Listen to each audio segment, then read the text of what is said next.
नमस्कार, मैं हूं अंकुर और आप देख रहे हैं सत्यहिंदी.com। एक नजर डालते हैं अब तक की सुर्खियों पर। 5 राज्यों को चुनाव नतीजे आने से ठीक एक दिन पहले एक और एग्जिट पोल आया है। लोकनीति CSDS के इस एग्जिट पोल में कहा गया है कि बीजेपी उत्तर प्रदेश में फिर से सरकार बना सकती है, जबकि पंजाब में आम आदमी पार्टी सत्ता में आ सकती है।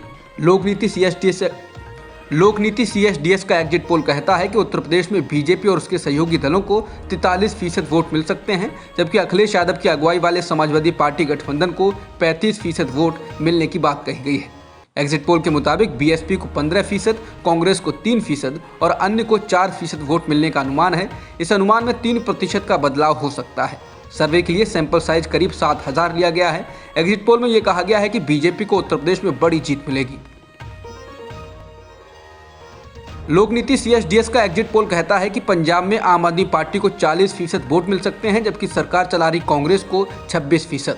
श्रोमणी अकाली दल BSP गठबंधन को 20%, बीजेपी गठबंधन को 7% और अन्य को भी 7% वोट मिलने की बात इस एग्जिट पोल में कही गई है। एग्जिट पोल कहता है कि पंजाब में आम आदमी पार्टी को बड़ी जीत मिलेगी। लोकनीति CSDS के एग्जिट पोल के मुताबिक उत्तराखंड में किए गए सर्वे में बीजेपी को 43%, कांग्रेस को 38%, आम आदमी पार्टी को 3%, BSP को 4% और अन्य को 12% वोट मिलने की बात कही गई है। ये सर्वे कहता है कि बीजेपी राज्य में आसानी से सरकार बना लेगी। इसी तरह गोवा को लेकर लोकनीति CSDS का एग्जिट पोल बीजेपी को 32%, कांग्रेस को 29%, TMC को 14%, आम आदमी पार्टी को 7% और अन्य को 10% वोट मिलने की बात कहता है। यह एग्जिट पोल गोवा में त्रिशंकु विधानसभा की बात कहता है। यूपी के तमाम मतगणना केंद्रों के बाहर समाजवादी पार्टी के कार्यकर्ताओं ने मोर्चा संभाल लिया है। चुनाव आयोग के आदेश पर सोनभद्र के चुनाव अधिकारी SDM रमेश कुमार को हटाया गया है, तो श्याम प्रताप सिंह को घोरावल का नया SDM नियुक्त किया गया है। बता दें, रमेश कुमार पर पोस्टल बैलेट मोहर ले जाने का आरोप लगा था। हालांकि सोनभद्र में घोरावल के SDM रमेश कुमार का कहना है कि EVM में लगने वाले मतपत्र जमा करने के लिए वाहन जा रहा था, साथ में चुनाव से जुड़ी स्टेशनरी थी, उसे सपा कार्यकर्ताओं ने रोका। मेरठ मंडल के हस्तिनापुर में सपा प्रत्याशी योगेश वर्मा को एक वाहन पर चढ़कर मतगणना केंद्र की रखवाली करते हुए पाया गया। योगेश वर्मा ने कहा कि दूरबीन से देखने पर दूर तक काफी कुछ देखा जा सकता है। गाजियाबाद में स्ट्रांग रूम की निगरानी के लिए सपा कार्यकर्ताओं की ड्यूटी लगाई गई है। गोंडा में उत्सव का माहौल है। सपा प्रमुख अखिलेश यादव के बयान पर पार्टी कार्यकर्ताओं ने कल ही रात से ही मोर्चा संभाला हुआ है। यहाँ पे ढोल बजाकर कार्यकर्ता अपना मनोरंजन भी कर रहे हैं। कानपुर में भी सपा कार्यकर्ता मतगणना केंद्र के बाहर बैठे हुए हैं। उन्होंने अपने फोटो सोशल मीडिया पर शेयर किए हैं। तो वहीं बलिया में सपा कार्यकर्ता हर अधिकारी की गाड़ी चेक करके ही मतगणना केंद्र के अंदर जाने दे रहे हैं। यूपी विधानसभा चुनाव के नतीजे 10 मार्च को आएंगे। इससे पहले EVM की सुरक्षा को लेकर प्रदेश भर में हंगामा हो गया है। बनारस से शुरू हुआ हंगामा प्रदेश भर में फैल गया। लखनऊ, वाराणसी, बरेली, अलीगढ़, सैफई, मैनपुरी, उन्नाव समेत करीब 20 जिलों में सपा प्रत्याशी और उनके समर्थकों ने EVM रखने के स्ट्रांग रूम की निगरानी के लिए घेरेबंदी शुरू कर दी। बाकी जगहों पर भी विपक्षी पार्टियों के कार्यकर्ता जमा हुए। इस बीच वाराणसी के मंडल आयुक्त दीपक अग्रवाल ने EVM पर अपनी सफाई दी। दीपक अग्रवाल ने कहा, ट्रेनिंग के लिए ले जाए जाने वाली EVM के मूवमेंट में प्रोटोकॉल का उल्लंघन नहीं किया गया।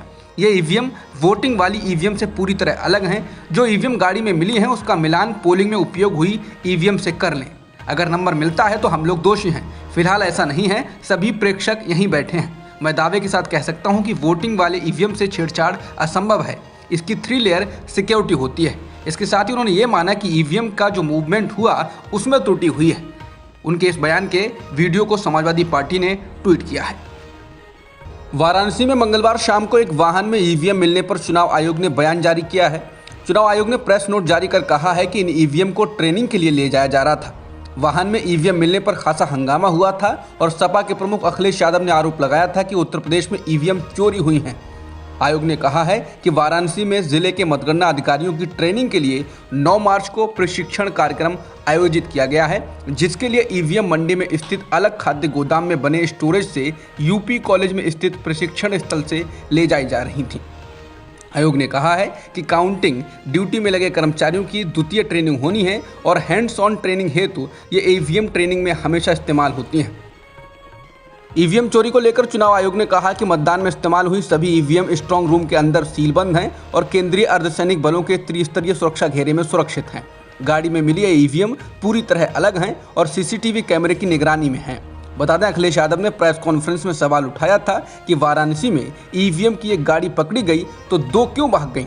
उन्होंने कहा कि लखनऊ से बड़े अफसर मतगणना को लेकर निर्देश दे रहे हैं।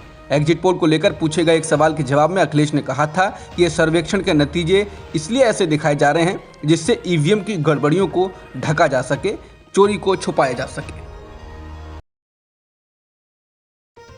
महाराष्ट्र में विपक्ष के नेता देवेंद्र फडणवीस द्वारा जारी की गई रिकॉर्डिंग को लेकर शरद पवार ने बीजेपी पर हमला किया। उन्होंने कहा कि महाराष्ट्र के महाविकास आघाड़ी सरकार को गिराने में विफल रही बीजेपी निराशा में अब रिकॉर्डिंग जैसे कारनामे कर रही है। उन्होंने राज्य सरकार के कार्यालय में 125 घंटे की रिकॉर्डिंग पर हैरानी जताई। पूर्व मंत्री अनिल देशमुख के मामले को लेकर पवार ने कहा कि क्या किसी एक शख्स के मामले में 90 छापे मारे जा सकते हैं।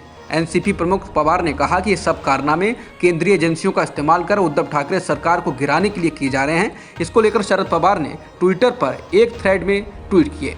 उनका ये ट्वीट तब आया जब मंगलवार को फडणवीस ने महाराष्ट्र विधानसभा के डिप्टी स्पीकर नरहरी जेरवाल के सामने वीडियो रिकॉर्डिंग पेश की थी। उसमें दावा किया गया था कि टेप में इस बात का सबूत है कि महाराष्ट्र विकास आघाड़ी सरकार के नेता राज्य के बीजेपी नेताओं को झूठे मामलों में फंसाने की कोशिश कर रहे हैं। नियमित अंतर्राष्ट्रीय यात्री उड़ानें करीब 2 साल बाद अब बहाल होंगी। कोरोना संक्रमण के कारण लॉकडाउन लगने के साथ ही मार्च 2020 में ये उड़ानें निलंबित की गई थीं और तब से अब तक उस निलंबन को आगे बढ़ाया जाता रहा था। निलंबन को आखिरी बार इस साल 28 फरवरी को बढ़ाया गया था, लेकिन अब नागरिक उड्डयन महानिदेशालय यानी डीजीसीए ने वैश्विक स्तर पर टीकाकरण कवरेज में वृद्धि का हवाला देते हुए मंगलवार को कहा कि कोविड के प्रतिबंधों में भारी छूट को देखते हुए अंतर्राष्ट्रीय यात्री उड़ानों का संचालन 27 मार्च से फिर से शुरू होगा। ब्रिटेन ने कहा कि यूक्रेन की एयर डिफेंस को रूस के फाइटर जेट्स के खिलाफ सफलता मिल रही है और वो रूस को इसके हवाई क्षेत्र को नियंत्रित करने से रोक पा रहा है। समाचार एजेंसी रॉयटर्स के मुताबिक मिनिस्ट्री ऑफ डिफेंस इंटेलिजेंस ने ट्विटर पर पोस्ट किया कि यूक्रेनी एयर डिफेंस ने रूस के आधुनिक लड़ाकू विमानों के खिलाफ काफ़ी सफलता हासिल की है। शायद उन्हें हवा के किसी भी स्तर पर नियंत्रण हासिल करने से रोक रखा है। ब्रिटेन के आकलन में यह भी कहा गया है कि रूसी सेना कीव के उत्तर पश्चिम से लड़ने में कोई महत्वपूर्ण सफलता हासिल करने में विफल रही। यूक्रेन के राष्ट्रपति वोलोदिमीर ज़ेलेंस्की ने कहा है कि अब वो यूक्रेन को नाटो में शामिल करने के लिए जोर नहीं दे रहे हैं। ज़ेलेंस्की ने कहा कि जब हमें समझ आ गया कि नेटो हमें स्वीकार करने के लिए तैयार नहीं है, इसके बाद मैं काफ़ी पहले से ही इस सवाल को पीछे छोड़ चुका हूँ। ज़ेलेंस्की ने कहा कि नेटो विवादित चीज़ों और रूस के साथ टकराव को लेकर काफ़ी डरता रहा है। नेटो की सदस्यता पाने का हवाला देते हुए ज़ेलेंस्की ने कहा कि वो ऐसे देश के राष्ट्रपति नहीं बनना चाहते हैं जो घुटनों के बल गिरकर किसी चीज़ की भीख मांग रहा हो। बता दें, रूस द्वारा यूक्रेन पर हमला करने के पीछे यूक्रेन के नेटो में शामिल होने की इच्छा भी थी। रूस का कहना है कि वो पड़ोसी देश यूक्रेन को नेटो में शामिल नहीं होने दे सकता, इससे उसको खतरा होगा। ज़ेलेंस्की का ये बयान बताता है कि वो रूस के साथ समझौते को तैयार हैं। के द्वारा यूक्रेन के जिन अलगाववादी इलाकों को अलग और स्वतंत्र देश घोषित कर दिया गया था, उनको लेकर अब ज़ेलेंस्की से एबीसी के इंटरव्यू में सवाल पूछा गया कि रूस पर यूक्रेन हमला बंद करने के लिए 3 मांगें कर रहा है, जिनमें पहली नेटो में शामिल ना होना, दूसरी क्राइमिया को रूसी क्षेत्र मानना और तीसरी डोनेस्क और लुहांस्क को स्वतंत्र घोषित करना शामिल है। इसको लेकर ज़ेलेंस्की ने कहा कि उनके दरवाजे बातचीत के लिए पूरी तरह खुले हुए हैं। उन्होंने कहा कि मैं सुरक्षा गारंटी की बात कर रहा हूँ। मुझे लगता है कि अस्थायी तौर पर कब्जा किए गए क्षेत्र को रूस को छोड़कर किसी ने भी मान्यता नहीं दी है और ये एक सद्म राष्ट्र है, लेकिन हम इस पर बात कर सकते हैं, इस पर समझौता कर सकते हैं कि कैसे ये क्षेत्र आगे चल सकते हैं। अमेरिका के राष्ट्रपति जो बाइडेन ने रूस से तेल खरीदने, गैस और कोयले के आयात पर प्रतिबंध लगाने की घोषणा कर दी है। इसके साथ ही बाइडेन ने कहा है कि यूक्रेन पुतिन के लिए कभी भी जीत नहीं होगा। राष्ट्रपति बाइडेन ने कहा कि हम रूस से तेल, गैस और ऊर्जा का पूरा आयात बंद कर रहे हैं। हालांकि बाइडेन ने यह भी माना कि इसका असर अमेरिका पर भी पड़ेगा। वहीं ब्रिटेन ने भी साल 2022 के अंत तक रूस से तेल आयात पर चरणबद्ध तरीके से प्रतिबंध लगाने का ऐलान किया है। ब्रिटेन के प्रधानमंत्री बोरिस जॉनसन ने माना कि इस कदम से रूस पर तुरंत कोई असर नहीं पड़ेगा, लेकिन उस पर और दबाव जरूर बनेगा। अब तक की खबरों में इतना ही। बाकी खबरों के लिए बने रहिए सत्यहिंदी.com के साथ।